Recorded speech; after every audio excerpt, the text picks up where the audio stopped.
Angelita qui observe avec plaisir un tableau chez des amis. Il a fallu discuter. Et je crois savoir que vous avez été assez dur à convaincre. Disons, l'histoire commence disons, ça n'a jamais été un projet dès le départ. C'est-à-dire, à la fin de l'année 2015, il y avait à Paris une exposition sur Vigée-Lebrun. Et j'ai été très surpris en discutant avec les amis autour de moi de constater à quel point personne ne connaît Vigée-Lebrun, à part quelques personnes qui sont particulièrement intéressées par l'art. Et c'est là qu'est m'est venue cette idée de dire bon ben voilà, je vais faire quelques tableaux sur des femmes peintres. Enfin, bon, beaucoup de peintres sont tombés dans l'oubli, les femmes peut-être encore plus que les hommes. Donc j'ai commencé par Vigée-Lebrun, et après je crois que c'est dès le premier ou le deuxième tableau qui était sur Artemisia Gentileschi, Angelita est venue me voir et a dit: si tu fais une série de tableaux, je te propose d'en faire un livre. C'était jamais un projet au départ. Et c'est comme ça que qu'est né le début de ce livre, et progressivement, on est arrivé à réaliser quelque chose, d'abord une série d'images, et puis la mise en forme de ces images, parce que ici on vient parler d'un livre, mais je pense que tout le monde est conscient que le livre, c'est pas moi. Le livre, c'est les éditions Un bout de chemin, c'est Angelita Martins, c'est Jacqueline Nizar, c'est René Kahn, c'est toutes ces personnes qui sont impliquées, et également une personne très importante dans le livre, c'est Véronique Leblanc qui a fait les textes.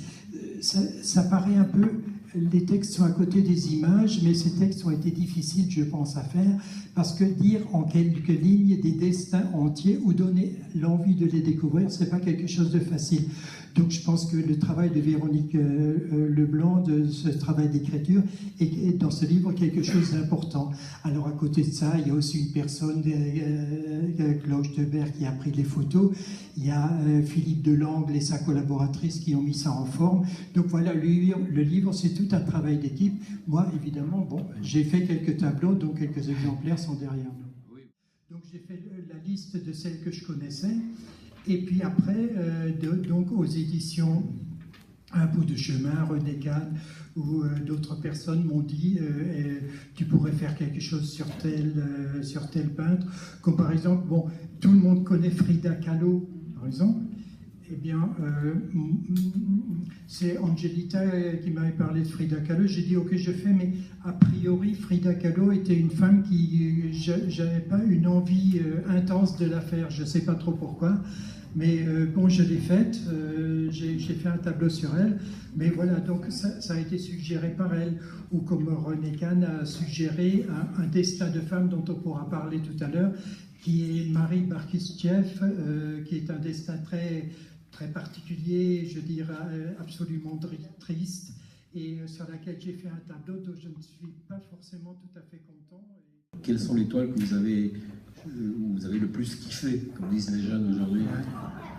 Mais on peut pour plusieurs raisons, parce que certaines peintres, on s'attache à elles, parce que, par exemple, elles sont tout simplement belles. Certaines ont une iconographie qui est plus riche, qui permet de diversifier plus. Et on peut s'attacher à certains tableaux parce qu'il se passe quelque chose. Vous donnez l'exemple de Marie Laurencin, par exemple. J'allais le dire, justement. C'est que je pensais. Alors, Marie Laurencin, vous voyez, elle a son portrait d'après une photo noir et blanc. Voilà. Marie Laurencin, telle qu'elle est là, je n'arrivais pas à la dessiner. C'est aussi simple que ça. Et là, quand vous regardez peut-être, vous êtes peut-être un peu loin, mais quand vous regardez d'un peu plus près, elle a cette espèce de coup d'œil un peu coquin avec une ébauche de sourire. Vous voyez, je confirme. C'est assez curieux et j'arrivais pas à le faire, quoi. Et donc, je sais que j'ai passé 4 séances dessus et ça allait pas. Et j'étais prêt à tout effacer et à faire autre chose. Et puis là, à un moment donné, on prépare ses couleurs, on s'assied devant. Et tout à coup, je m'entends dire « ne touche plus à rien ». Et c'est fait. Donc, je voulais un tableau pour mettre un point final au travail. Donc, j'ai pris Liquide Saint-Phal avec son fusil qui tire vers le regardeur. Et dans une peinture très simple, par à plat, parce que moi j'adore Niki de Saint-Phal, surtout dans les